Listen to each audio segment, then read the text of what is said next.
Hey everyone, welcome to the Switch. Um, Today we have someone I think uh really is what this podcast is about. The Switch is all about people in breaking and hip hop that have made their passion a career. And you know, uh, I've seen you kind of come up from when you were in New York to where you are now, and I think you kind of took the statement of like taking your passion, making it a career, and you kind of ran with it. Mm. Everyone, gravity. Yo, what's the deal, man? Thanks for having me on, guys. Felix did the introduction. He always forgets to introduce me, so I'll go ahead and introduce myself. My name is Luis Prado. I am the social media manager for Break Connect. I am joined here by our CEO, Felix, but most importantly, we are joined here by, as someone Felix already described, the perfect guest for our podcast. We've got Gravity. Wow, appreciate y'all, man. No, appreciate you, man. Thank you for making time to come on. 100%, 100%. So we often have different guests, and these guests typically are like recommendations. So, for example, Felix will recommend someone, I'll recommend someone. This is someone that we both felt was going to be a really good guest. Mm. As soon as I brought up the name, he was like, "Oh, dude, I was just thinking of Gravity." So Wow. this is one of those rare occurrences that both of us thought you would be like the next best guest. Um, I do this same Wow. spiel almost every time, but we have had multiple guests up to this point. A lot of Hmm. them have been breakers. Hmm. A lot of them have been in different fields of breaking. A lot of them have not been breakers. They've just been entrepreneurs, however you want to label it. Hmm. But with you, you're all of the above. You've done not just breaking, you have your own brand, you've managed a studio, you teach, you're Hmm. a father. So we're Yeah. going to get into all of that and we're going to dissect each of those topics individually. Okay. I You love ready that. for this? Yeah, yeah, 100%. I did my research hopping into this one, so I hope you're ready. I'm for it. Let's talk about the very beginning here. Before breaking, back when we were talking about gymnastics.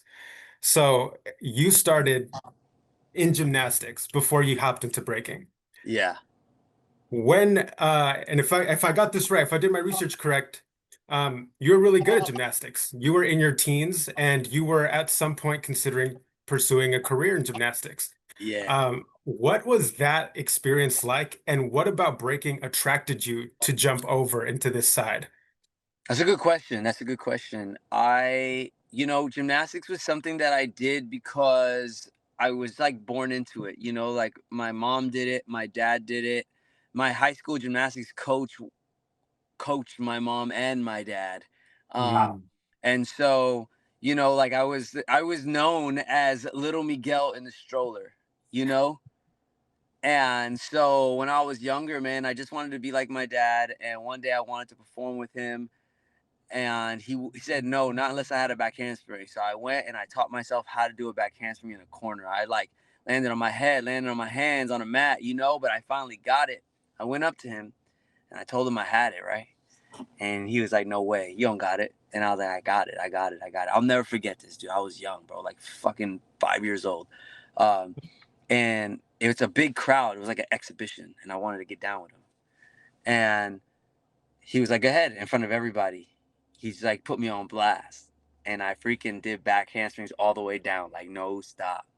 From there, bro, it was the first time I first of all ever heard of the roar of a crowd. And I say that with like purpose. I tell this part with purpose. Um, and my mom and my dad ended up having a talk after that.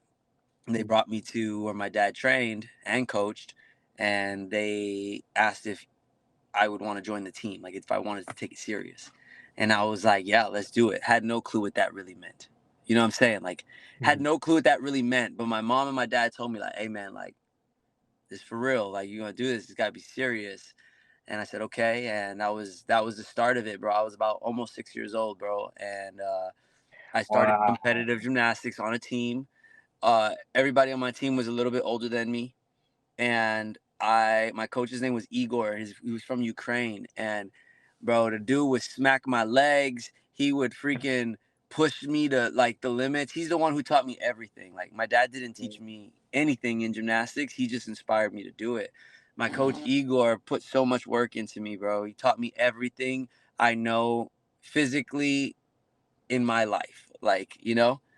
And so as time went on, man, I started winning like regionals. I joined JO, which is Junior Olympics, the program with USAG, and I started winning like little competitions here and there. Then I started doing like regionals. Then I started doing uh, state championships, and I was winning for years and years and years, moving up the levels. By the time I was 12, 13, I already had like colleges like talking about me, and I had got recruited to high school. To LIC High School, Long Island City High School, which they had multiple championships. Like this was about to be a thing, and when I turned 15, I was already state champion a couple years in a row. I got recruited to the high school. The high school ain't won a championship in like 5 years. I came on the team. We won a championship. I'm still doing JO and high school gymnastics. And dude, it was amazing. Like, but it was something that I did every day, like every single day of my life. I was 4 to 6 hours in the gym. That's all I knew. That's all I knew, dude. It's all I knew.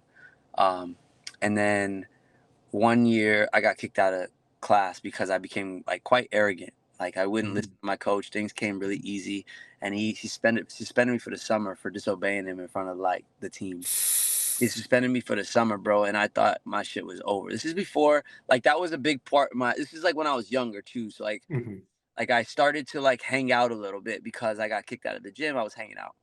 By the time I got to high school, man, like I was already a street kid because of hanging out that one summer. Okay, and that's when I started taking the train, and that's when I seen hitters. That's when I started getting introduced to hip hop. Was because like I started seeing it more because I was out in the street more instead of just being locked up in the gym, you know. And I always thought that shit was dope. I thought that shit was dope as fuck. And I had saw You Got Served in junior high school, so I thought it was amazing, but I only knew it on a mainstream level.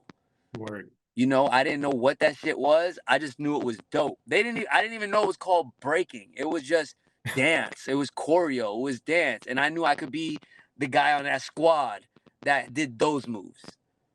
You know, like, because I did gymnastics, I could flip, but I always thought that shit was cool. I met Tata before I was breaking. I met Tata when we were both mad little, flipping at the beach in Coney Island. You know? Oh, shit. Yeah. So I got history with this guy, you know? Well, whatever the case is, when I got introduced to breaking in high school, I thought it was the coolest thing to like say like, yo, this is my crew, like, you know, like it's my gang basically, like we represent this, or like I thought it was like a cool thing because of that movie You Got Served, like this is my dance crew. And I was still juggling like going to practice, and I had to make it to high school gymnastics and JO gymnastics, and like I started realizing things. This watching breaking opened me up is when I realized when I was in the gym, like imagine going to like the coolest B-boy jam ever. You never seen breaking before, you go to the coolest B-boy jam ever. It was Massacre 2 or something like that in a abandoned sugar factory. Like didn't come home till 3 in the morning, bro. Like grounded, so the beat nuts was playing live. Like it was the craziest thing I ever seen. Never seen it in my life. It's like a movie. And then I go back to gymnastics practice, and I'm like, there's no music, you know. I want you to get back to talking, but we were just like, no, like we didn't know any of this.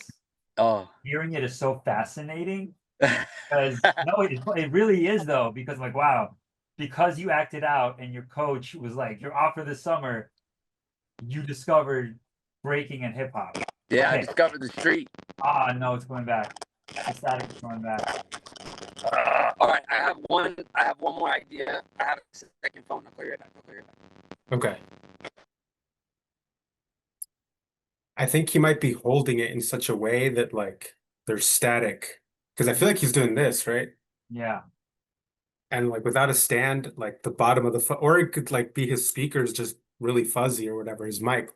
One of those like you blow on it, it I could really, clear up the yeah. fuzz. I really, really hope it gets fixed. Okay, I hope this works. Better, So much far, so better. good. Okay. I mean, the sound quality is just, if it sounds good. Okay, perfect. I'm sorry, guys. I, But yeah, man, you know, like I don't really get to talk about this much. And as I talk about it, mind you, I came last minute to New York City, so I'm kind of in New York right now, and it feels easier to tell this story being here right now, you know, like type shit. So okay, so mind you, so I go to practice, and crazy thing is that I've been training at this gym for mad long, and mhm. all of a sudden I go to practice one day. Mind you, I already go to practice. I'm not really feeling it. You know, like it just seems like kind of like basic now. Like we're going for hard moves, but so are my teammates. And it's about like the coach wants the first one to hit the move is who's gonna get the love. And it was cool, but like I've experienced that there's more. Mhm. And I didn't know how to explain it to anybody on my team. And then all of a sudden, one day, I come to practice. I happen to be late now, and mind you, I'm never late, but because I'm like not giving a shit anymore and I'm like losing interest, I'm not hustling to get to practice. I get to practice late, and then it's jigs. Sorry. Okay, are you there? Yeah. Yes, Okay, so it's Oh, jigs. wait. Hold on. Are we, when you say go to practice, you're talking about breaking practice? No, gymnastics. they're in the same Okay. gym. Okay. They Gotcha. pull up for open session. Like it's jig. God damn, what's going on?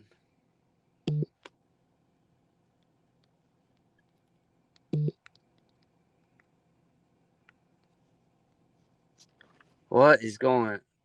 You guys Okay. there? Yeah, Yeah, yeah, I'm we're here, so we're sorry. here. What it's the okay. fuck? Okay, jigs. So there's jigs, rockism, and Flav One, dude.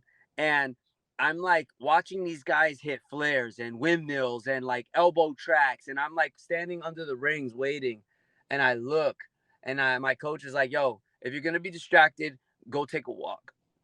I was like, "I'm gonna get some water." Right? So I'm gonna go get some water. So I'm walking, and I could have totally went a different way, but I totally walked towards these guys. And then I walked towards them, and they were like, "Yo, bro, do you know how to flare?" And I was like, "Yeah." I was like, "I know how to flare, but because of gymnastics." And I start flaring. They're like, "Oh, that's dope. Yo, could you do like a backflip into a flare?" And I'm like, "Yeah, let me try it." Mind you, I was supposed to get water. I never did. So they were like, "Yo, you," Jigs goes, "Yo, bro, you'd be a dope B-boy." Boom. Seed planted. First seed fucking planted. And now I've checked this shit, bro. You know, like I kind of understand, like I know what that shit is, you know?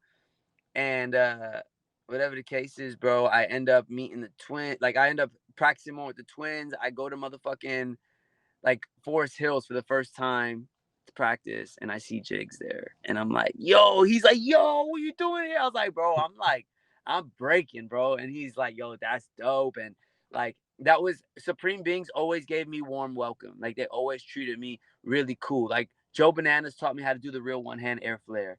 You feel me? Like it was really dope, but so I'm juggling it, and I'm juggling now. I'm going to like breaking practices, I'm going to gymnastics practices, and I started skipping gymnastics practice, like the JO one.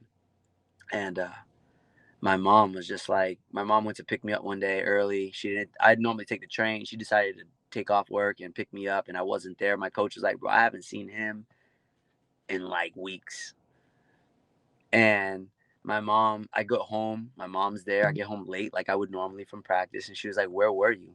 And I was like, "Oh, I was at practice." And she's like, "No, you weren't. I went to pick you up." And that's when I told her, like, I'm in love with this shit. I don't want to do this shit no more. Like, and she lost her mind because she dedicated her whole life to this. We transferred schools. We got like ASU college was looking at me. I was going to freaking look at Penn State. Like, I had an opportunity, you know? And I was like, nah. Like, she was like, I had a couple of defiant moments. She sent me to a camp, and I heard there was a jam, and I left the camp and I went to the jam. Like, I was becoming defiant. Like, I just wanted to do this. And it was because I felt so cool. I felt so cool because I was the only guy there that was like flipping, you know? Yeah. In New York at that time, it was either like Breaks Crew was doing mad power or everybody else just had footwork. Yeah. And I was like flipping and doing backflips and back handspring 90, roll back 90, like basic like handstand 90 moves. But because I was like so gangster with like gymnastics core, I was like jumping to a planche, starting to flare, stop. Like I was getting props for like these like things people weren't doing. But I also have mad haters like calling me a gymnast, not a real b-boy. But I like loved the thought of the challenge. Like I wasn't dope, but I was the man, just not at that. You know what I'm saying? Like I was the man in gymnastics, but in breaking, I wasn't shit. And I loved it because I was like, I know I could be dope. So I like it. I was very competitive, you know? So I fell in love with the whole competitive aspect of like, I could make shit up and it could be better than yours. Like, that was a goal, you know?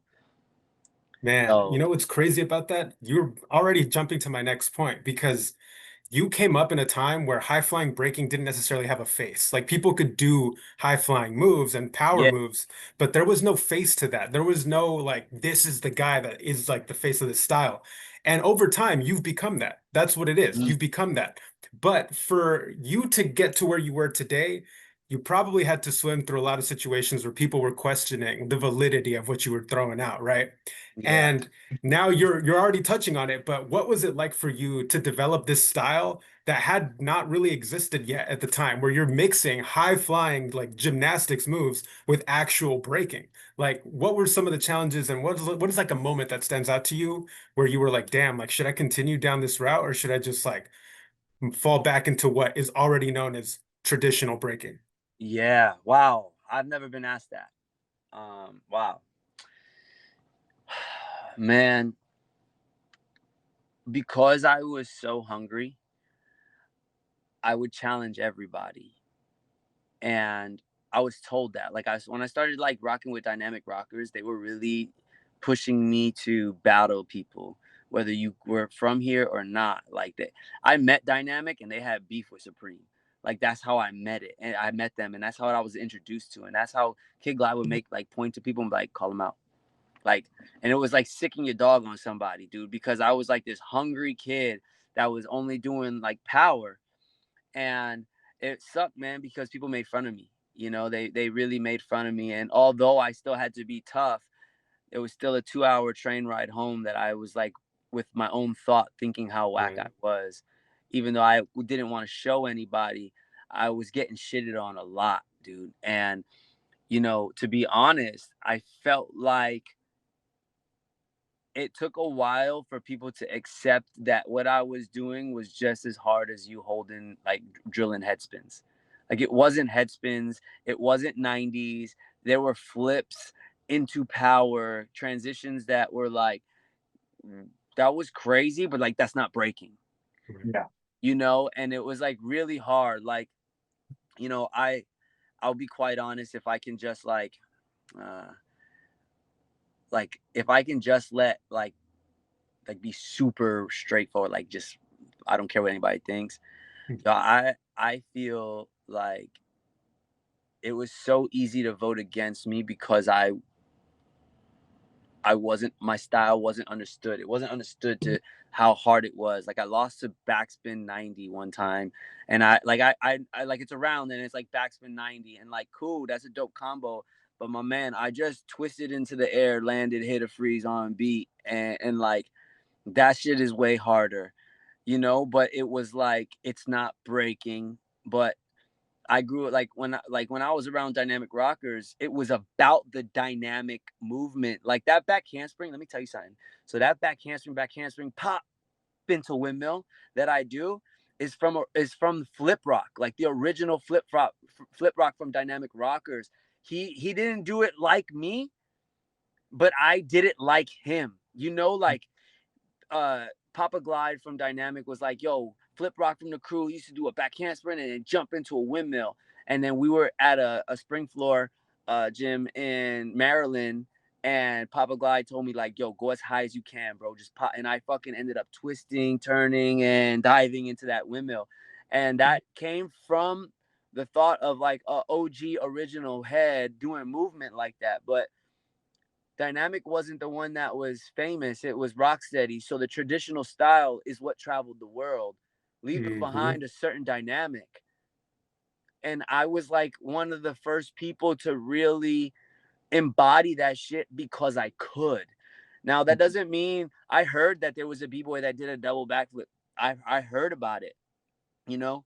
I heard that, you know, Kapu had done this, you know, but like this is I didn't know until after like YouTube and bboyworld.com started blowing up. Like that's when you found out. But before that, bro, I just discovered it. And the way I discovered the double backflip was I did it against the freaking hitters, bro. It was like all or nothing in 42nd Street Times Square, and I didn't know if I was gonna hit it or not. But that's the only flip I had left that I didn't think they could do, and I stuck that shit. And after I stuck that shit in Times Square where the hitters hit, bro, like that day, I knew I was gonna do it in battles, and I think it's how I did it and when I brought it out and how I capitalized on owning that.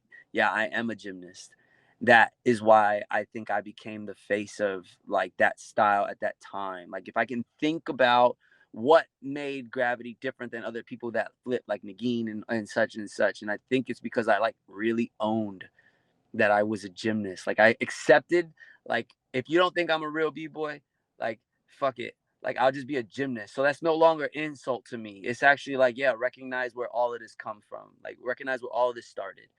And so some of the adversities that I had to deal with, man, it made me walk around with a chip on the shoulder because behind the scenes off camera, I really got picked on, bro.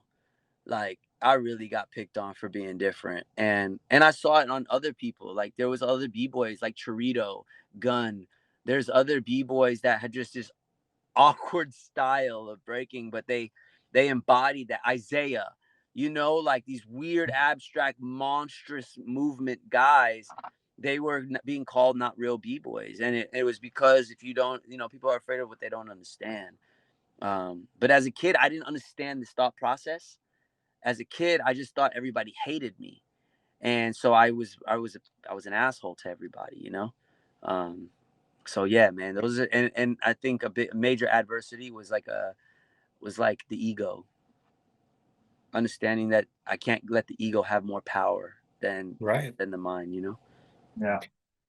And you've already mentioned this a few times by mentioning a few names here and there, but when you were starting in this era where you're trying to figure it out and trying to become something that doesn't exist yet, who were some of the crews that were like supporting you at the time, that were backing you and like essentially supporting the idea of this new style of breaking? You've already mentioned a few like Dynamic Rockers and all them, but this is like the opportunity to really shine light on who was there Wow, for you when you were coming up. wow, wow. Honestly, bro, that list is long and it's very spread out. Okay, it's very spread out. I will always give Jigs. I'll tell you this right here. All right, so Jigs was the first person to ever tell me that I would be a dope B-boy. Rockism was the first person to ever show me rock, like back rocking, and how ground movement can be my best like asset in breaking, because I'm always coming, what goes up must come down. Flav one from Supreme Beings told me, "Yo, G, what you're doing is dope, but what you're capable of doing is way iller." All these things that I was told when I was coming up, as I continue to mention these breakers, have said or done something in my life that I literally keep to this day. It has built gravity, like me, Miguel, as a man, as a person, because I take these lessons and I apply them to my life in general. Um, yo, Flea Rock has always shown me love since I was a kid, but like it was like cool love. Like it wasn't like a praise. It was more like, yo, that was dope, kid. Like there was very subtle props from certain people that were massive. Crazy Legs always supported me as a young blood. He always showed me love as an up and coming New Yorker, and to this day vouches for me and my hard work. Like Crazy Legs is definitely somebody that really always was really kind to me. Renegade from UK was always checking me when, as I was getting older in the game, like he was always checking me about being a better person. And like it at the end of the day, it's just your results. Like get your results, you know. Um, Tyrone from IVE gave me my like one of my first shots. Like he vouched for me super hard, you know, and gave me an opportunity. And I went out to IVE and I won the concrete battle, the seven, the smoke, the crew battle, all in one weekend. And I got second Damn. place in the generation battle all in one weekend. Like huge shout outs to him. Cross one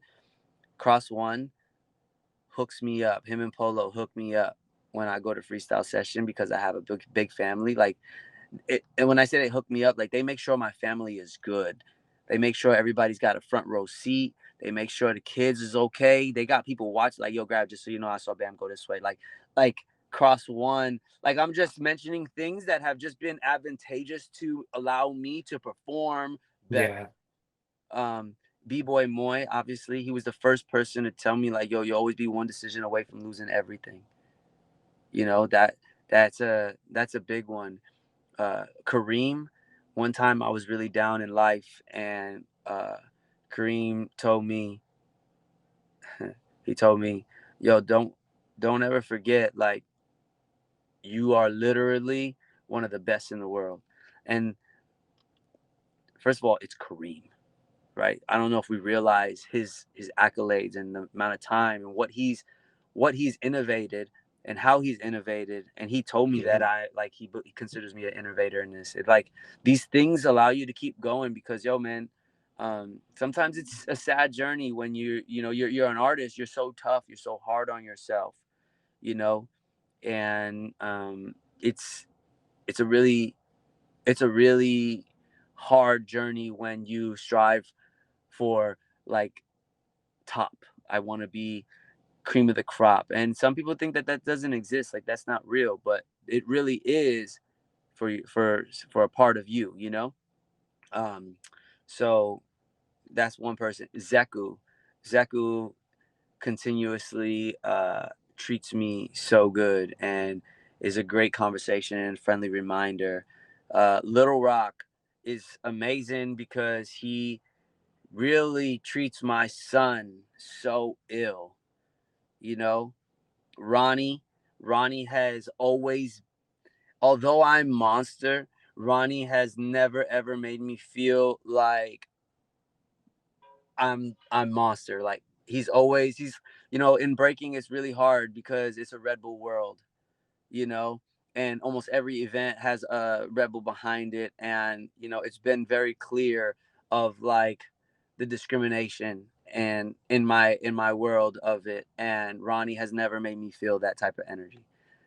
So and that means a lot, coming from him. And on a crew level, Skill Methods has always shown me love. Have a Coro is like really dope, and Data and Crooks Crew. Like there were people, like individuals that respected me and treated me really kind, took care of me.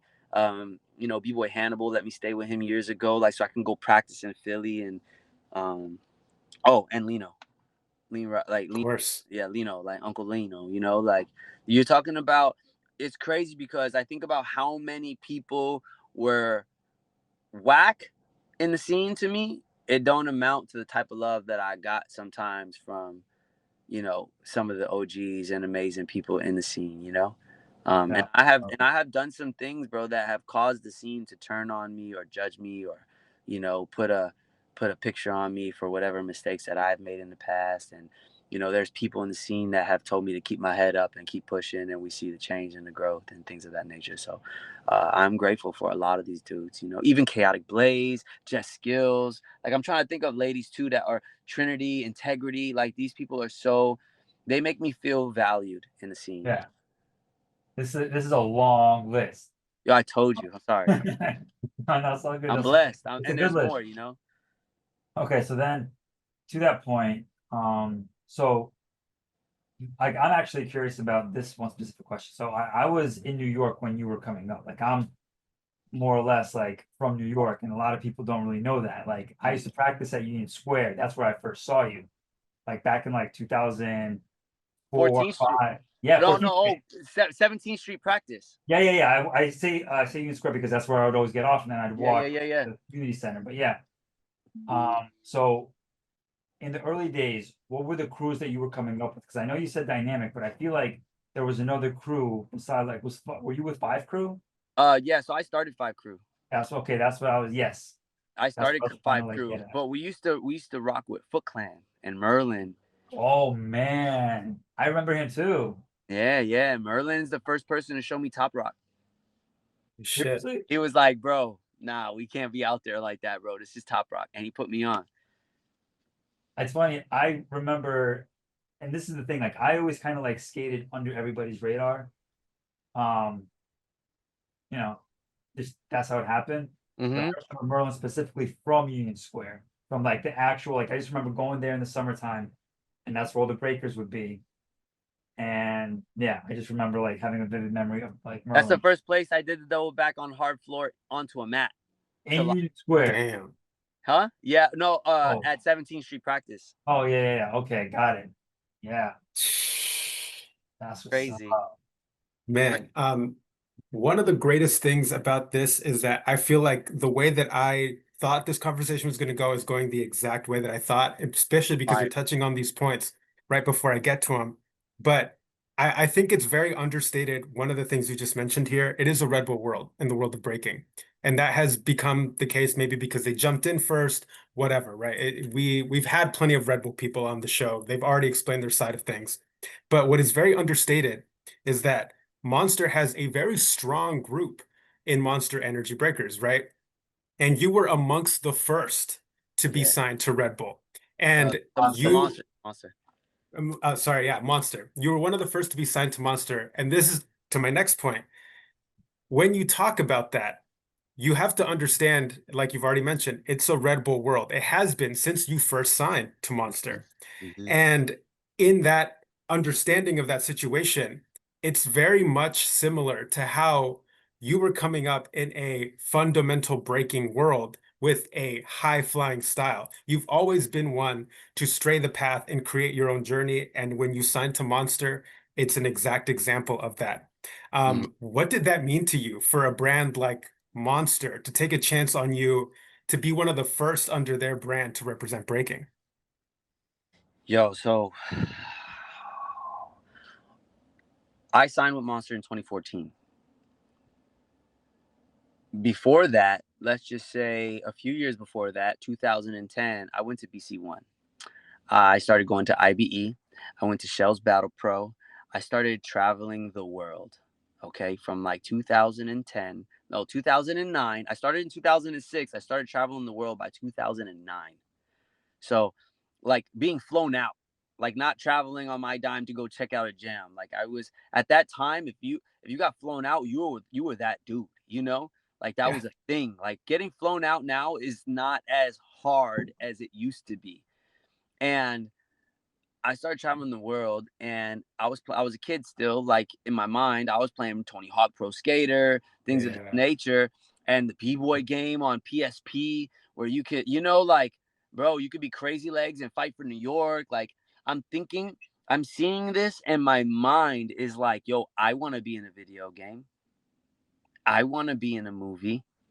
I want to be on TV. Like I want a toy. Like those freaking Justin Bua freaking statues. I was like, yo, I want a Justin Bua fucking figurine. Like, Yeah. I became very ambitious because I saw skaters doing it. I saw other breakers doing it at a high capacity. I started to take interest in like the business thing. And so I started following Rob Deerdeck. I started following like Cam Block, like all these dudes. I started watching like shows like the Rob and Big show. Like, and these are like athletes that are becoming influencers and TV stars before this was a real thing. And I wanted to be the Tony Hawk of breaking, and I wanted to be the Rob Dyrdek of breaking. I wanted like not my own skateboard, but like my own sneaker. I wanted like I started to have these different ambitions because I had fans. Like I had real fans, but at that time, I didn't know how to harness those fans. We didn't have social media, you know? So I would just travel and be that guy. And I started to think, like, I want to make a living off of this. I want to be that dude. I want to be Nigel Houston. I want to, like I started wanting these things. So I started to build that brand of gravity, and I wanted to be like Rob Dyrdek. So I thought that was dope. But Rob Dyrdek was sponsored by Monster, but I never thought that that could be a thing. Well, lo and behold, you started seeing like Moy, Crumbs, Machine. They were rocking Monster and they were doing shows, but you didn't really see much of it. You just kind of heard about it. And I would see Moy more often than anybody. Well, anyway, when I did get signed to Monster, the opportunity arose by Moy, and he was like, "Yo, man, I'm here with Monster. I got these people." And mind you, I was belligerent, bro, drunk, like partying before battle, and I messed up. Thought it was a 2-day event. It was a 1-day event. It ended up being a 2-day event. Prelims was the day I was all drunk. I got there, made it past prelims, threw up, got it all out of my system, won the battle the next day. Thank the Lord. And because I won that battle, I showed Monster like my character. I got to be my full character, and they fucking signed me, dude, a month later. And uh, ever since then, I realized like, yo, this is the path. That's it. Like I'm sponsored now. Mind you, it was like, if you went to an event, we'd pay you. If you want, it was like not salary. It wasn't salary until like maybe 3 years later, dude. Mhm. And I was putting in work, bro, but it was really hard because it was just me and Moy really and Crumbs and Machine, and then it just became like a me and Moy thing, and we were shaking shit up, dude. We were really shaking shit up, but it meant the world because I didn't make it to being an all-star. Like they didn't see the value in me. Like, and I wanted to be. I told them I wanted to be since 2010 in my first BC1, when you can be like you had to win BC1 in order to become an all-star. Yeah. Like that was a dream. And people started getting put on that weren't winning BC1. And I was like, yo, I can be like, and they didn't see the value in me, and somebody else did. And that felt amazing. Like, again, it's a lonely world. So when somebody sees you and feels there's value in you and invests in you, yo, that shit means the world, bro. Especially like now I can say on my shit, like I'm a professional breaker. Whoa. I could tell my mom that, like, remember I quit gymnastics. That's a Right. disappointment. Like she put her whole life into it. Now I can say, hey, I'm getting paid to do this, and I'm sponsored by Monster Energy. Like she was proud. It was a great thing to say. It's like I came home with 100 on my test. Dude. And So it's been 10 years. It's been 10 years since you've been sponsored by Monster. 12. 12, right? Yeah, yeah, we're about to hit Yeah, 2026, right? yeah, 12, dude. so Um, that's what's up. yeah. It's been hard, man, and our team is amazing. But the truth is, like I used to judge a lot of jams and travel the world, dude, judging. I don't get flown out to judge. I don't get flown out to battle like that. Like it's like I used to, like in Europe, IBE, UK champs. Like I haven't heard a phone call in a very long time. Now, mind you, I still flew myself out to UK champs. I still go to certain events on like I'll deal with my sponsors and ask them to help me out. mhm. Or I'll pay my own flight to go to certain events. But I've noticed that since I've been a part of Monster, it has been a very uphill battle. Like I don't get the same work I used to. Like I don't get the same, like it was a privilege, to at one point to not be sponsored by Monster, because it was like it didn't matter whether it was a Rebel or not event or not. Like I felt like I just traveled so much, and got to be a part of more diversity in events. But since I've been part of Monster, a few things have happened. I think too, like locally, people don't ask me really to judge because I think they think I'm too expensive, or they think that like I carry myself like that, or they like I'm not approachable. Sometimes I feel like Mm. some people feel like, and when I'm at a jam, bro, maybe I just don't look approachable, but like, yeah, I You're fucking love my, focused. you're focused. Yes, I'm yes, at a but down, I'm here to battle. Like I'm, I get that. yeah, yeah, and so, but I love to help and be a part of stuff, and I like host in Arizona for free. I'll judge like I don't even really. I think I just the first time I ever charged for a workshop in the last fucking 10 years was like this last trip to New York. Like I never charge. I just like try to be a part of things to make it clear, like, yo, I'm like I'm down. Like there's value. Like I'm here for y'all. But sometimes I think it gets overpowered, like with Red Bull workshops, Red Bull, like to be a part of Red Bull right now, it's a big deal because there's a lot of opportunity. There's a lot of, if you killing it, man, like they'll take care of you, dude. Like they do that in the community. And I feel like people spend more time focusing on that. Like it gets so oversaturated with Red Bull coaches, Red Bull training, Red Bull workshops, and there's actually practitioners that are not getting that same workshop love. um Yeah. and Well, so and that's just honestly, it's kind of like probably off topic like type shit, but it's like no just one's from gonna see this. yeah, it's just like a perspective that does that I how I like actually do think, and I do feel like that even if I'm wrong and I'm like crazy in my head and I'm letting my mind take over, like that is like some things that come to my mind sometimes. Like it's hard to be a monster athlete, but at the same time, it's mad ill because like I'm in full control. In a way, like you're mentioning right now, you are in full control and you're creating the theme of this episode is you creating your own path because we still have a few more examples of that coming real soon. But Mm. even in this way, when I think of gravity and the things that you do, I think of doing things differently. Because, for Mhm. example, you've hosted the Monster Nights that were in Arizona. I was at one of Yeah, those events. yeah, yeah, Um, yeah. and it was cool, dude. It was like it was a very different vibe from what maybe something like what a Red Bull Nights would look like, right? So I think there needs to be more of that. And like you're mentioning already, it's hard to exist in a realm where there's one brand that's dominating everything, but without Monster Breakers and like whatever Monster's been doing, because they were very present as sponsors for a while in a lot of Yeah, big events like Silverback, yeah, yeah. um, like we need more of that, if anything, because we need to see what other vibes are like. Because in my opinion, a lot of the Red Bull stuff has a very similar vibe as soon as you walk in the door. Mm. But Monster stuff just feels different. And I like it. I like being able to see the two and being like, oh, damn, there is a different path, Yeah, the just in case, contrast of right? energy. Yeah. Yeah, yeah, exactly. Um, and speaking of straying the path a little bit. One, as you can tell, we're kind of following your journey chronologically here. Now we're in this Yeah, yeah, 2014 yeah. era. But one of the most recent things that you did, and in my opinion, one of the coolest things that you've done, let's talk about Vicious by Nature. Because in my opinion, this was really a testament to how strong a unit could be as opposed to just strong individual parts, right?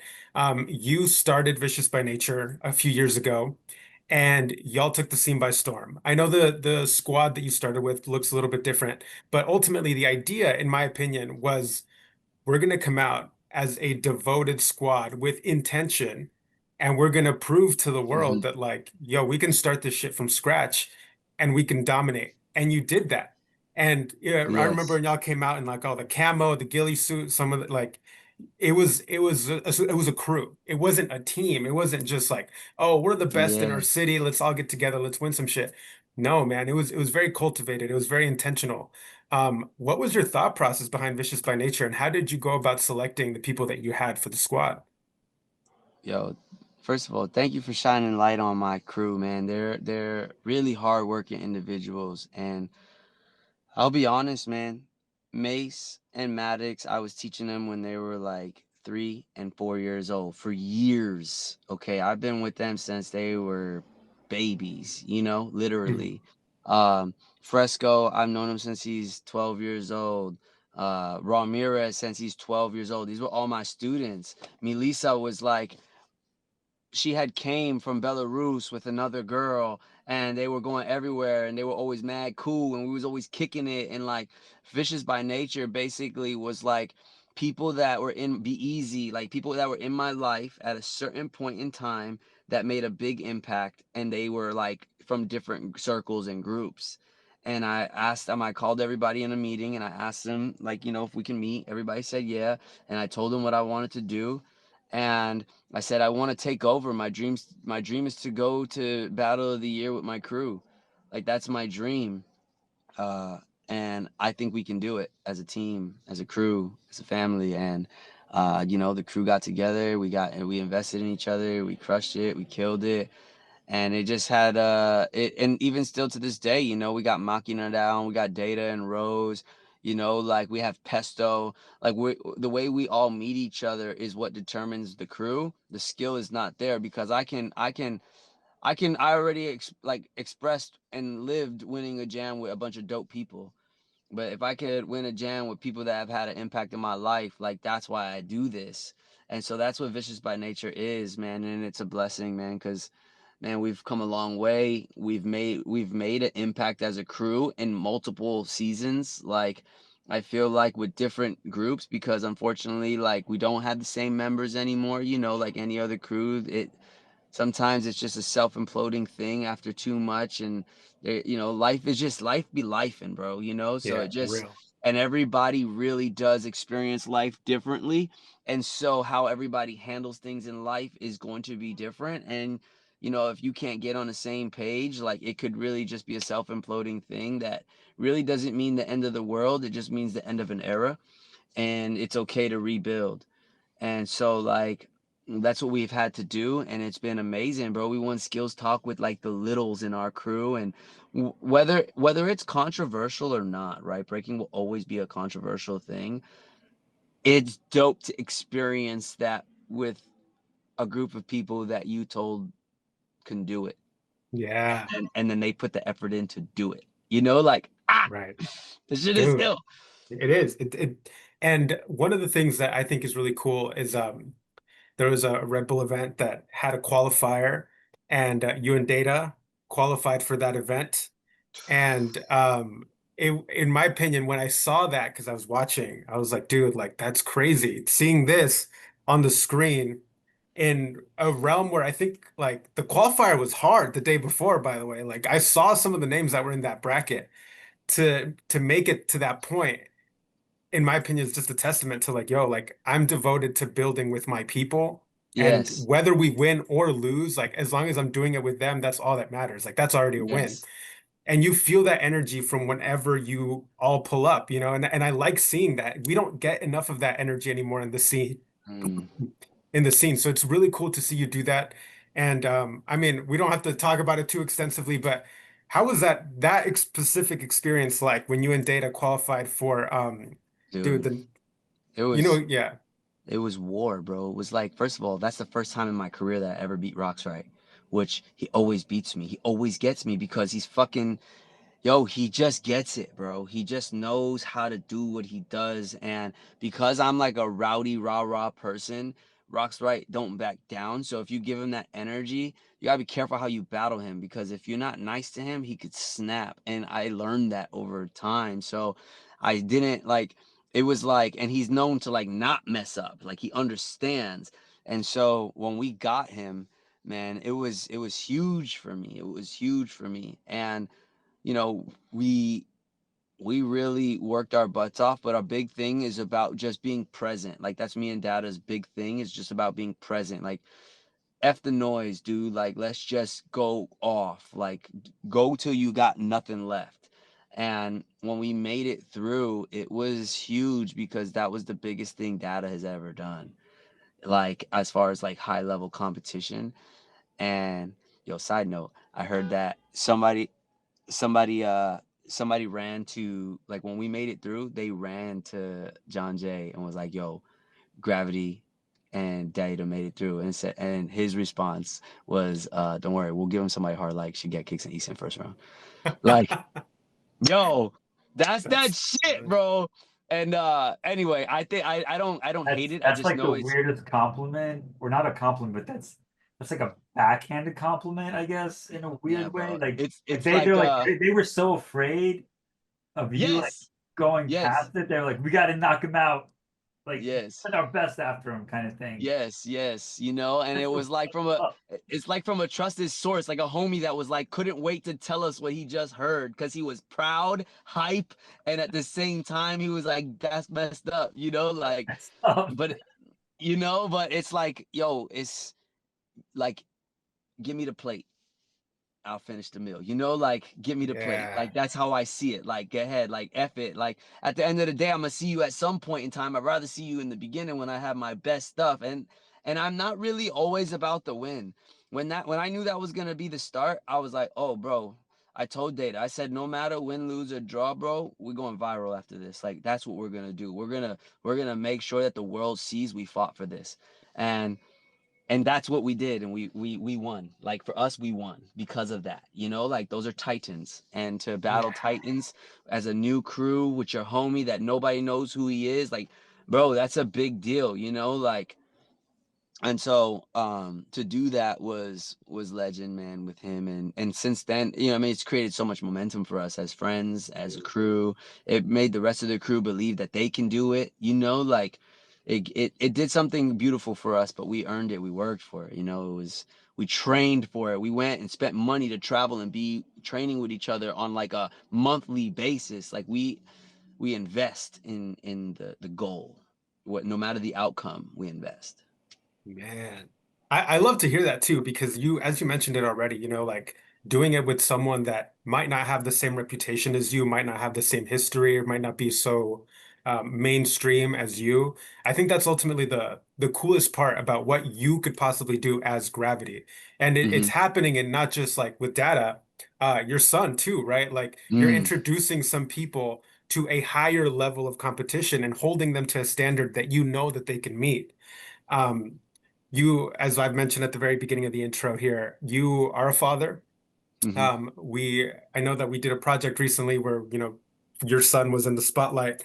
We can't talk about that just yet, but eventually, when Yeah. the time comes, we will. But it is cool to see that your son is getting these opportunities too. And as I mentioned to you when I saw you, I love seeing your son come up because I've seen him from when he barely started. Now he's actually like making it far in battles and showing Hmm. his true identity as a breaker, while still showing the world like, hey, like Gravity's my dad, and I'm the one that can still use some of these moves. One of the combos that you talked about earlier in this episode is the back handspring jump windmill, right? Yeah. He has his own form of that. And Yeah. that's really cool. Like you got it from someone who had their own version. You created your own version, and now that move is now technically a third generation combo with its own Yes. identity now. And Yes. man, like for you as a dad, right? As Miguel, like what does it feel like to see your son developing their own identity and essentially seeing a reflection of yourself? Because early on in life, that was you, right? Developing Hmm. them that yourself, but without guidance. Now you can Hmm. be that guidance for someone else. What does that feel like? Well, you know, I mean, you know, when I was younger and I first started breaking, I always thought like, yo, if I had a son that could break, that shit would be ill. Like, I hope I could be able to battle with him one day. You know, and I had that son. God gave me one son out of 5 kids, and so, like, to have a son that loves it, does it like this, man. I pour into him, and he pours into me. He's the only person I practice with every day.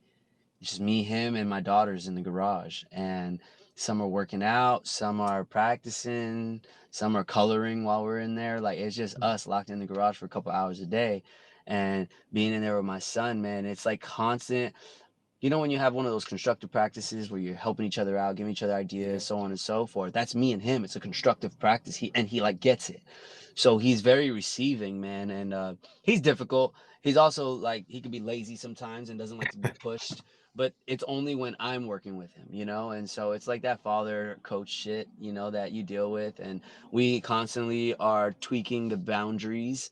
You know, sometimes I can raise the bar, sometimes I have to bring it down. Really depends. As he gets older, he goes through these different hormonal growth things, and like it's a real thing. And Mhm. so it's amazing. But what's more,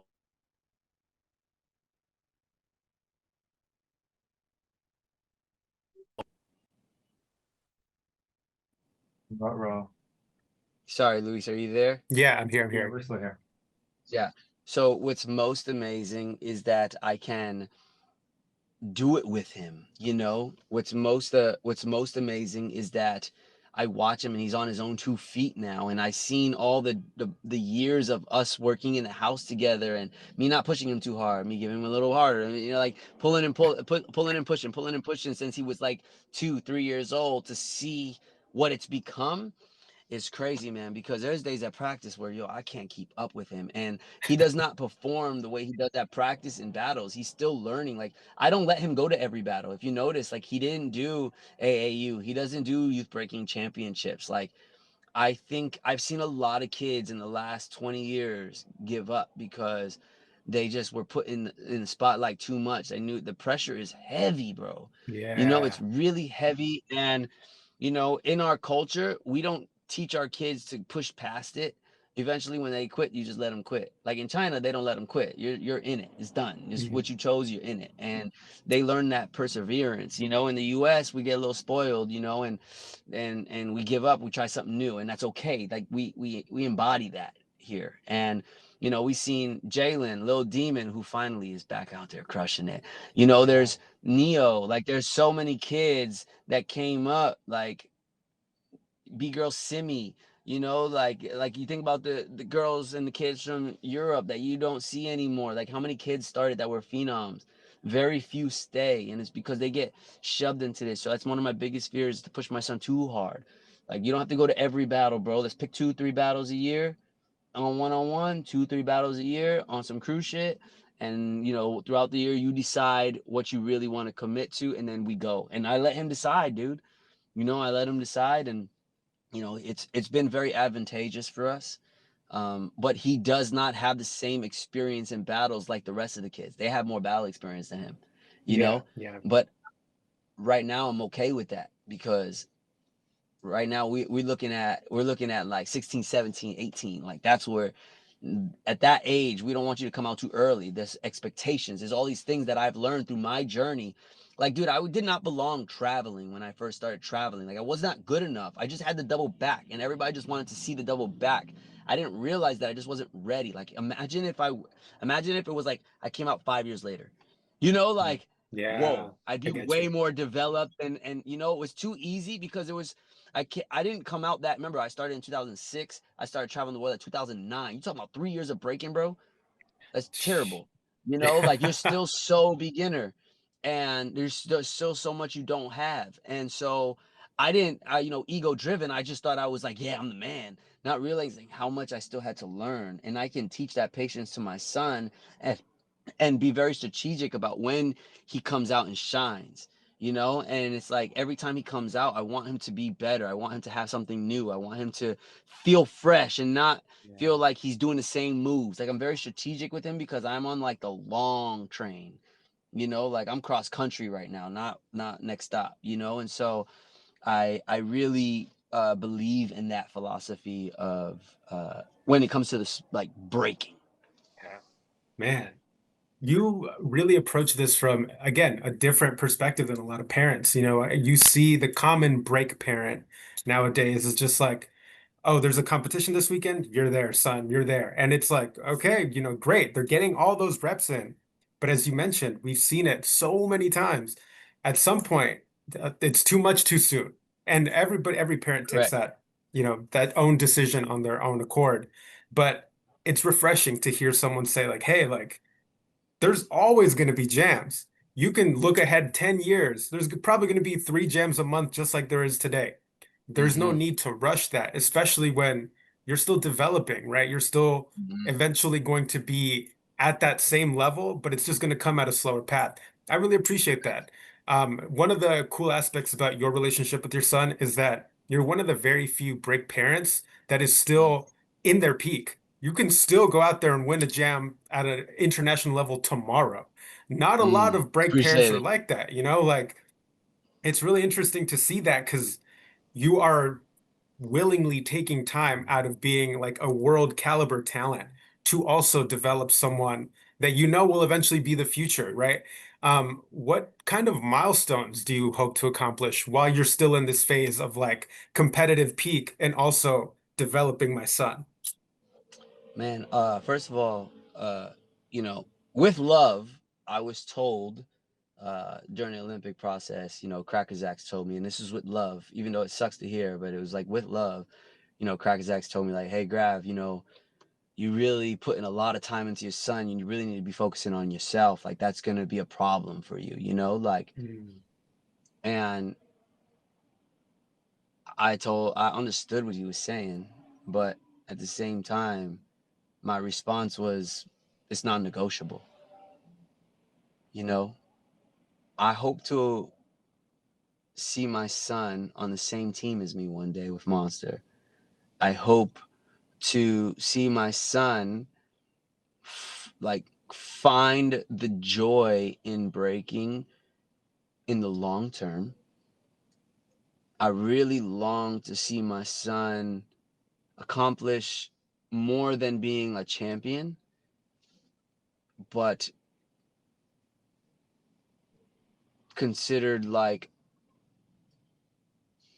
kind of like myself, like how I approached it, like find his own path and do it. Like I hope he does that with my help. I would love to be able to help him, but I really hope to, you know, win a world title with him, you know, someday in the future. Like I won't stop until we really like do something that we both say, okay, we're satisfied, you know? Yeah. Um, but I really want to see him enjoy the wonders like I have. Like I've learned so much from being a breaker that, you know, I hope it guides him the same way. Dude. And I hope to see that too. I know that you're very passionate about that idea, and I really hope to see that one day. I log onto Instagram, I see a winner's photo, and it's you and your son holding the international level competition trophy. I think that'd be Yeah, super yeah. fire. Yo, I Um, appreciate it, dude. of Thanks. course, man. So you again, you're always beating me to the punch, and that's how I know I scripted this very well. I mean, it's Oh, not fire. scripted, but like the I know outline what you for mean. this Like, interview. Yeah, yeah, yeah. Olympics. So we have had Victor on this show, and he made it to the Olympic stage. We haven't had Jeff Rowe, but those were the two guys that made it to that part. And when you think about the Olympics, for a lot of people, for 98% of breakers, that journey ended real quick. It was like you go to the local qualifying event or whatever. Nope, it's not working out. All right, well, I tried it. You're one of the very, very last names that ended up getting cut. And in a way, I could imagine that's a lot more painful, but because it's not like at the very beginning you were told, "Hey man, you're just not good enough. There's a cut here and you didn't make the cut." It was you've made the cut. You've made it past 8 cuts and you're within the last four names, and you just didn't make it. What is your experience like? I know it could be a tough decision to yeah. even pursue it up until the very, very end, right? And you knew you probably had an uphill battle at some point. What was your point of view and what were your feelings throughout that entire time? Because we've heard from the people that made it far, but you made it as far as you can go without gracing the Olympic stage. I want to know what that was like. Yeah. Man, it's a pretty rough story. And I hate to like, you know, if I say this story with the utmost truth, we talking about quite some hate. Um, there were, you know, here's the truth. I was told about this journey and I downed it from the jump. I was like, this is dumb. This clear no pathway here. It sounds like there's no real rules. Anything can happen. And what's the difference between me starting now and starting years when it's gonna like be that up close? Why am I gonna give it 2 year journey? Hmm. Now like Grav, you're gonna give yourself the best opportunity to win. And I'm like, yeah, but somebody else could just come in and win the right event. And he's like, no, it's not gonna be like that. It can't be like that. But that's what it And was. so That's literally what happened. that's exactly what happened. And so so I join, I win. I'm now the national champion. I'm the first national champion. I become the second national champion type shit. Like I'm like going through this whole process. I win. I beat El Nino for the first time in the New York regionals. The first time in my whole career I beat him in the freaking finals and I make it to nationals. I'm sorry. And then I win nationals, then I make it. I am the first B-boy to step into Team USA in Colorado Springs as like that's the guy. He made it. You know, Jeffro and Morris were on this journey with me, and then we had the opportunity to start doing it international. We got our WDSF min number, and we started traveling. We started doing these titles, and Morris wasn't making it too far. And then I started ripping. Jeffro started ripping, bro. We were doing 30-round events. You know, like it was like, bro, 2 round robins type shit. You know, like this is before they had shit figured out, dudes. And the first event where me and Jeffro got first and second, the first ever WDSF event, we got first and second, bro. It was like 30 something rounds. It was like 1,500 points for Jeff and like 1,200 points for me. Whatever the case is, we're going, and me and Jeff are top of the leaderboard. And then all of a sudden, all these Europeans started coming in, but they had like access to events we didn't have access to. And then it started changing like the numbers. And then time goes by, me and Jeff are like at the top of the leaderboard within the top 8, and we got all these points ripping. And then all of a sudden, there's talks that Victor may be able to join the team. And I'm like, that's not possible. You told me that's not possible. They're like, well, in the rule book, you have to have a min number. Victor still has technically a min number for when he did it before COVID. And I already knew where this is going. In my head, I was like, Red Bull paid somebody, offered some type of money. This is exactly what I'm thinking. Like as a monster B-boy, as a guy who's always facing adversity in this shit, it's already unfair. The thought of it, now you're gonna really do it. Other people started like so then Victor gets to go to an event that I did not get a chance to go to. He goes, he gets some points, and then he started going to events. Now, mind you, Victor is by far the most well-decorated b-boy on the planet. He doesn't really get voted against. You have to beat Victor, you have to destroy him. You know, he doesn't the same rules don't apply to Victor as they do to other people. It's just what it is with the title, with the name, with the accolades. The breaking scene decides who's on top and how long they're up there. And I have no disrespect because I'll tell you right now, he's the by far the most qualified person to represent this country on any international level based on his accolades. But this don't mean your accolades don't mean shit in this process. It's about starting when you should have started and you didn't. So what they did was, because it would have been illegal, they hosted a regional national, a new one. Said we had to do it. So then they go and Victor wins the LA one, or he qualifies. He just had to enter so that he can make it to nationals. He just had to enter. So Victor goes, makes it past first round, he throws it back. You clearly, it was like all over the internet. Like he just gave up. He didn't even care because he didn't have to be there. He gets his way through. He goes to nationals. The day before nationals, we just got back from Chile. And in order for me to stay on the team, we just competed in Chile, another world title event. Pan American Games, dude, like world title. I'm jet lagged. I'm tired. I just did a fucking 3-day fucking event type shit.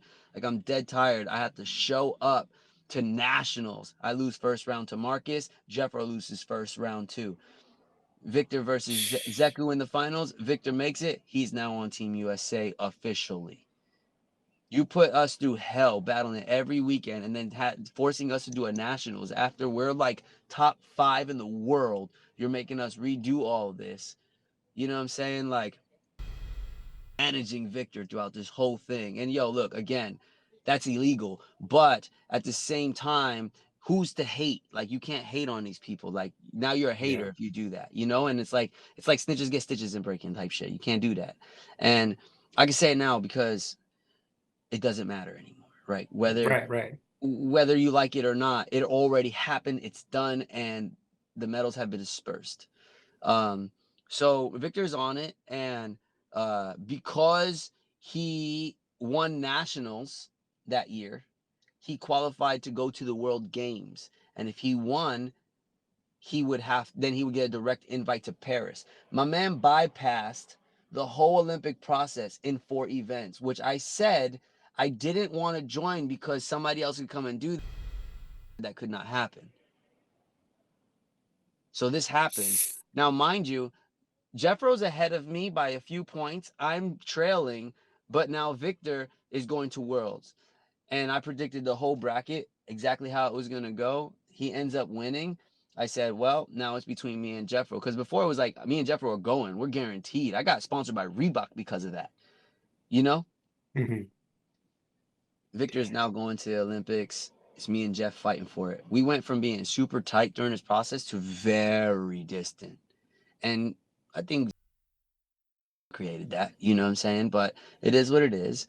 And Jeff had to look out for himself, and I had to look out for myself, but I didn't. I looked out for everybody on the team. You can ask anybody on the team. I treated it like it was my team, and I made sure everybody was good.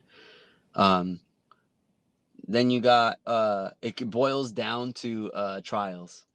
You know, Jeff gets by on the first one, and now I'm behind by like 1 point, and it was like up to whoever fucking lost first. And yo, the truth is, bro, I lost. And they said Jeff was going to get disqualified for pushing or for grabbing or cutting. And then they said that I stole Easton's round, but my side was supposed to go first. And because my side was supposed to go first, the other side can't go first unless it's like 30 seconds. Easton never gave me that shot, so I felt like he stole my round. So I went and stole it back. They penalized me, not fight for me at all. They did not fight for me at all. They fought for Jeff, which again, no shade on my teammate. I love him. I'm happy for him. But if we're gonna ask my perspective on what happened on my side of the Yeah. story, I'll share it. So I don't make it to the Olympics. They're like, yo, don't worry, bro. You're gonna be out there. You're gonna be there. You're gonna be there. You're gonna be there. You're gonna be there. You're gonna be there. You're gonna be there. Lo and behold, I never get a call. I never get to go to the Olympics. I watched everybody, all my peers, all my teammates, everybody was there. Even K Mel was there, and he didn't do shit. By the way, this guy at the freaking camp, and no offense, but I just didn't want to work with K Mel. There's a few people that didn't want to work with K Mel. It didn't make sense for me to work with K Mel. I didn't want to work with K Mel. And they brought Mace to the camp too, because they thought, mind you, me and Mace had like on site beef, personal shit. And I explained that to them, and they were like, "Well, we think it'd be good for you." And I'm like, "Yo, you're not gonna bring some type of you're gonna bring a gangster out of me. You're gonna bring a fighter out of me. Like I'm telling you, like you're endangering my well-being." Mhm. They still brought him to the camp. They chose to bring him to the camp, and so I declined respectfully. So they had K Mel there, Mace there, and this is before trials, by the way. And so I went and trained with my team, which was Data and Rose, and then I fought for Data to go.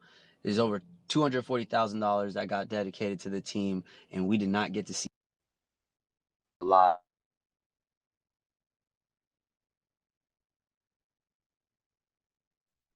Can help me, Monster help me with flights and stuff, because you have to pay for your own stuff on this whole process.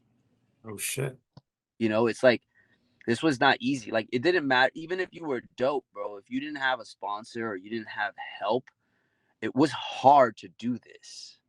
Like, does that make, you know what I'm saying? Like Yeah, this yeah. stuff was hard for some people. You know, I was blessed, you know, to be able to have some sponsors and help. And, you know, there was money that Breaking for Gold got to really help us with. There were things that were advantageous, but there were things that were red flags, like Crumbs being a judge and doing workshops with the Chinese team before the battle. Like, thing and them knowing this and them not making a red flag because they needed Crumbs as an asset. And I said, yo, this is wrong. This is not the right way to do it. We need to.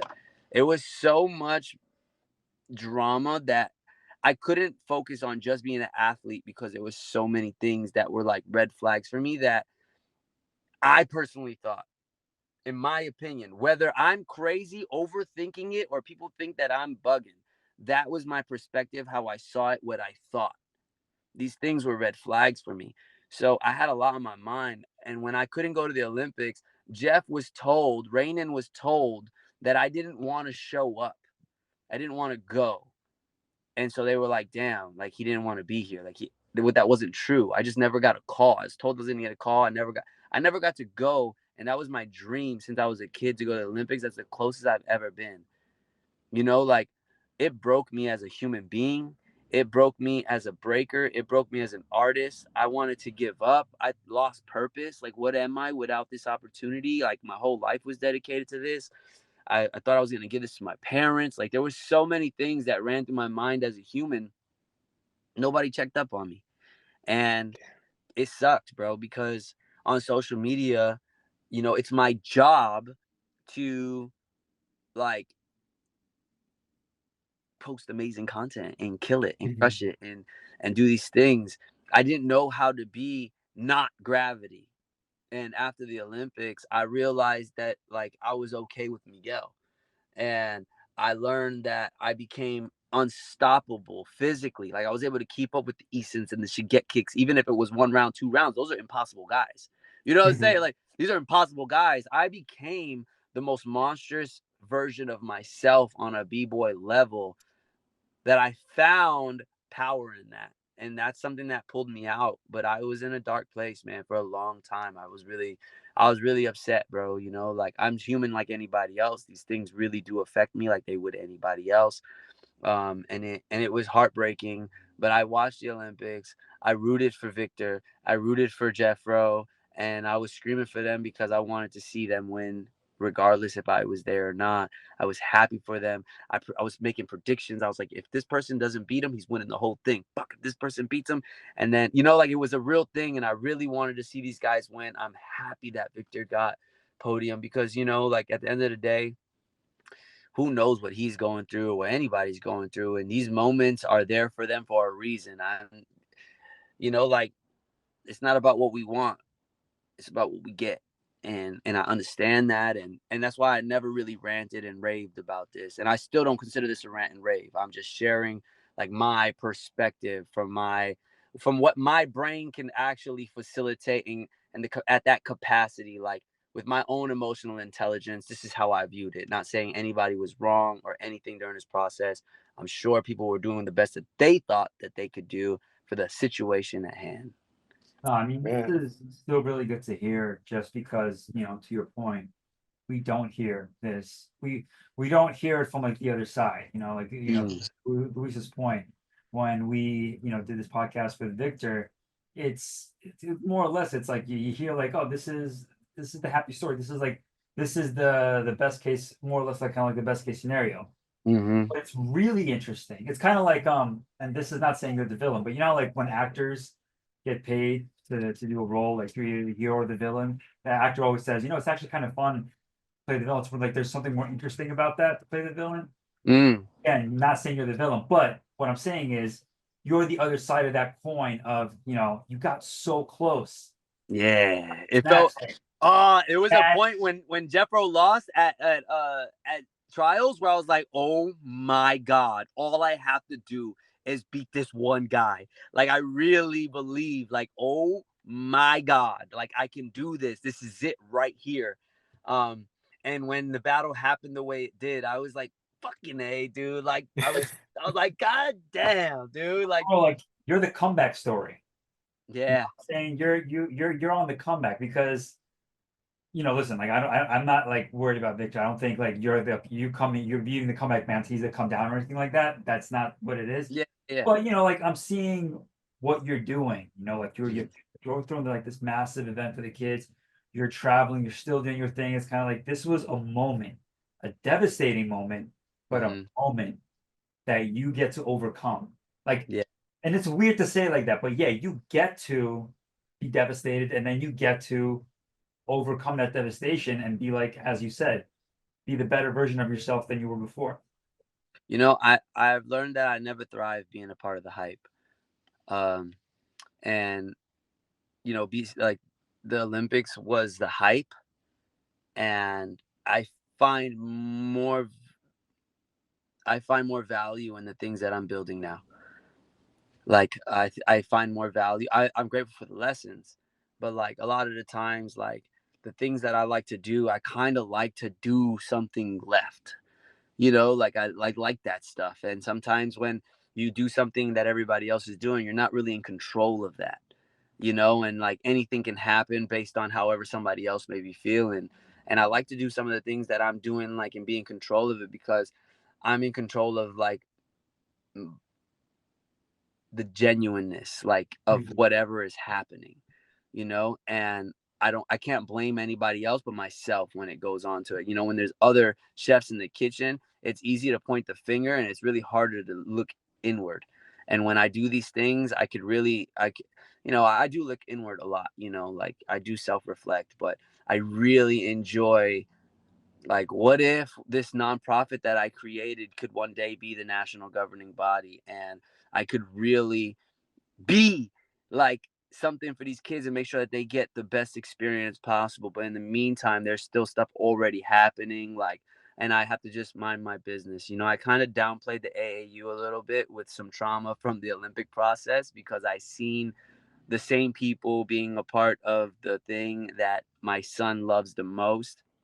And when I made a comment about it, it was taken in a real negative way, not realizing like, yo, I'm not just a b-boy, bro. I'm a parent. Like, I'm in this as a parent, you know, and I'm not really, I don't hate, man. You know, I realized that, like, sometimes I might be like impulsive with my thoughts, but I feel like I deal with like a lot of damage from my own journey that, like, sometimes I hold personal if I'm like, you know, still maturing about things that I go through in my own life. You know what I'm saying? So, like, I don't mean to downplay. It looks like kids had a great time and things of that nature. And, you know, the AAU is really what's inspired me to start Break Nation.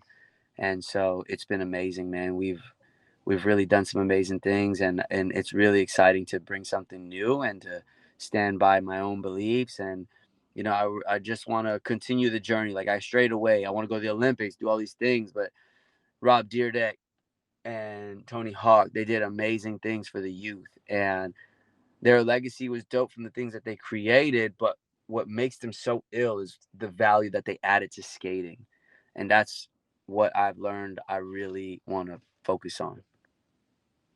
Yeah, that's the calling now, right? It's a new phase of your Mm-hmm. gravity journey. Um, Kind of like as we wrap things up here a little bit, we've talked a lot about the different eras of your career, and they've all kind of looked a little bit different in their own way. But it ultimately comes back to just the perfect tagline that you just said. I like to do things left. Like, that's really the title here. You've always liked to do things left. And as hard as it has been, you've succeeded in doing that. Mm. Um, you've you've competed at a high level. You're obviously mentoring right now. You're managing a studio, you're doing events.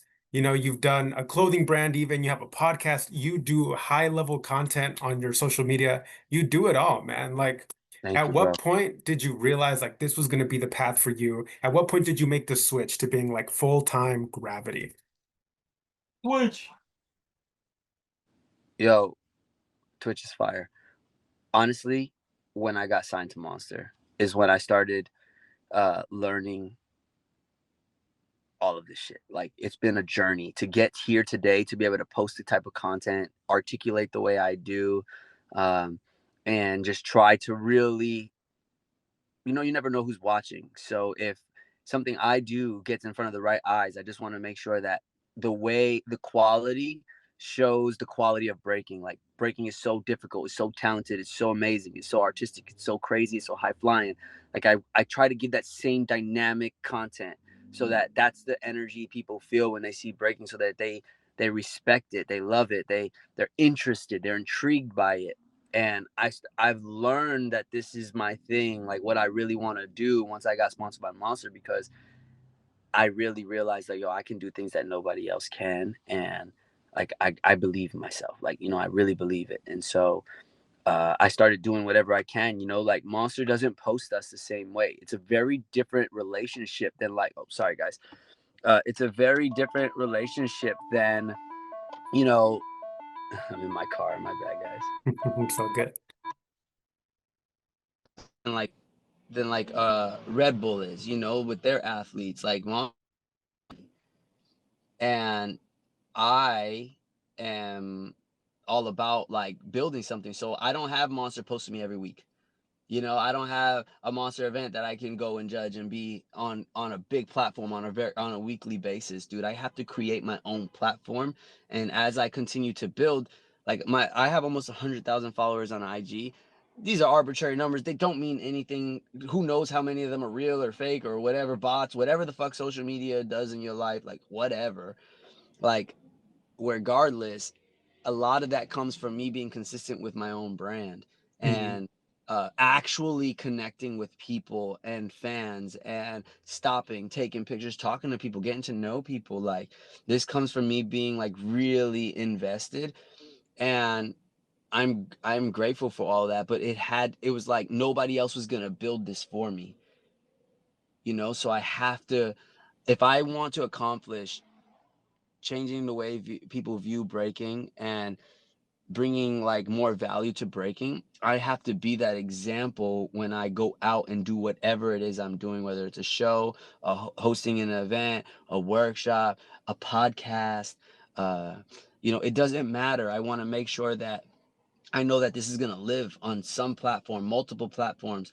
Whoever may stumble across this, I want to make sure that they understand in depth, like, yo, this is like a real thing. Like, we killing it, we're doing it, and it's not just me. Dancers worldwide have value of all genres. Like, I want to make sure that the conversation is worth the watch time. Yeah, dude. You feel me? See, Felix, I told you, man, he was gonna be the guy for this Oh, yeah. Ah, episode. yeah, my dog. Told me. I don't think I needed you to tell me that. I know, but Yeah, like now that we're here, now that we're seeing it in real time, I'm telling you, yo, I man. appreciate y'all, man. This was a I've pleasure, bro. Yo, thank you. And Felix, I know we talked a long time ago about Break Connect and building. And to be quite honest, man, I think I may have dropped the ball, and I'm and staying connected about it. But I will say, like, I never stopped watching. I feel like life just happens, you get busy, and I never want to waste anybody's time. So I don't want to like ever like get started in something I don't think I can finish. And I just want to say, man, seeing you grow from the team of you to now having more people involved, you're doing a podcast, you're adding things and adding more value to the app, and like you have a team of people you're building, people believe in you. And I'm glad that somebody followed through with you, and helped and been a part of this journey with you. And I'm a fan of Break Connect. I love what you guys are doing. And I think that I need to do a better job with even like, just being a part of it more in the future. And I just want to say thank you for your contributions too, bro. I see you, and I know it's not easy to do anything in breaking, bro. Like, to really believe in anything in breaking is really hard. And, I just want to show you love on that, man. I thank you for bringing me on this podcast, asking me these questions, and sometimes talking about these things that I'm talking about. It's hard to like face it sometimes, like the adversities, the things that do affect me as a human and make me sad or make me mad or make me impulsive. And even to like talking about things that have brought me lessons or people who brought value to my life. It just like, these things are great combos. They're really healthy to have, and I don't have them often. So you guys asking me to come on here, I'm really grateful for it, man. And I got I have a very high level of respect for y'all. So Man. Bro, that I appreciate, man. And honestly, like I remember that like the first time you hit me up, I was like surprised and honored that like you would even do that. Like like listen, life happens. yeah, No worries about that. But like the fact that you even reached out, that meant a lot to me. So I appreciate that. yeah, Period. for sure, man. Yeah, no Um, doubt. I appreciate it. Also, what team are you talking about? Well, the two of you, Oh right? yeah, like yeah. like No, the yeah, two of Louis. you, but then you had a homie at the event in New York that you said was helping you with the Oh yeah, app. my buddy Vince. Oh yeah, so like from time to time people will offer their time to Yeah. volunteer and work on shit. Like honestly, okay, yeah, to be fair, like I do want to give a shout out and okay, this episode is about gravity, but now Yeah. you kind of put that out there. There are plenty of people, Max and Vince to name the two, that volunteer their time to help with Break Connect. So I appreciate that you saw that and recognize that enough to even like mention it. So yeah, Yeah, man. man, it's really hard to fucking get help, bro. And I get help with Mentors Collective. I get help with Break Nation, and people just that like, they can do what they can. Maybe they can't commit to the whole thing, but they can commit to this or to that. And you know, those things, whether it's an official team that you see every day or just like whenever they can, there's value in that, because shit, I know when you're building something, any bit of help, you know, especially if it's your baby, it's hard to trust somebody, give it the same type of energy. Like, 100%. you know, so I hope that, you know, as you guys grow and you build, like, these things grow too, and you're able to build maybe a longer term team type deal, you know. But it's definitely nice to see people working with you, you know, like you're a That's great the person goal, to work man. with. Yeah. Yo, yeah, I appreciate it. And listen, man, if there's an opportunity for us to work in the future, I would love that too. Yeah, Yeah, and I really see that happening, man, in the future, dude. I really see it happening, and of course, like I'm always working on something, but I want to make sure that it's like solid before I can even talk about it. And you know, I'm grinding every day to try to help add value to what people are already doing in the scene, and I just want to be able to like stand by my word. I don't want to give any like I get hype, you know. I'm like, oh, I want to be a part of this. And it's yeah, like, I but on get the it. realistic end, bro, get it together, you know, like. Yeah.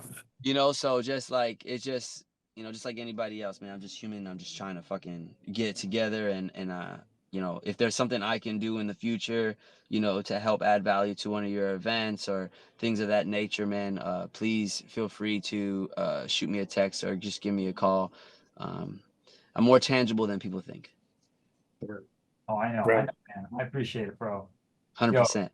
Gravity, this has been a real pleasure. Like, Dude. Thank you. this is definitely like one of the top 5, top 3 episodes for me. It's Thanks, man. up there. Like, your energy is infectious. Thank you so much for doing this. Hell yeah. Thanks, guys. I I appreciate y'all. hope You know, you guys it's enjoyed mutual. this. That's me pointing at the person watching. Hell yeah. Oh man, Gravity, like Felix said, thank you so much for joining us, man. I'm sure we'll see you again real soon in the future. Um, Yeah. and yo, where can people find you, bro? Go ahead and plug away, Yo, so people can keep up. I appreciate you, man. The easiest way to find me is on bboygravity.com. On there, you'll be able to see all about my life, get in touch with my podcast, join the online mentorship. That's Mondays, every Monday at 7 p.m. And you know, it's just that's the best place to find me. But of course, I'm on social media, gravity_official. Please feel free to reach out anytime. I'm available, tangible, and you know, love the same thing y'all love. That's what's up. Man. Hi, All y'all. right, y'all. All right, Peace. holla, boys. Yo, thank you Peace. again. Talk soon. Yes, sir. Talk Peace, soon. man. Peace. Hi, I'm Felix, founder of Break Connect, and this is Socks. If you like what Break Connect does for the community, consider joining the Patreon. If you're already a Patreon subscriber, thank you. You're supporting events on Break Connect, you're supporting me, and most importantly of all, you're supporting Socks. Thank you.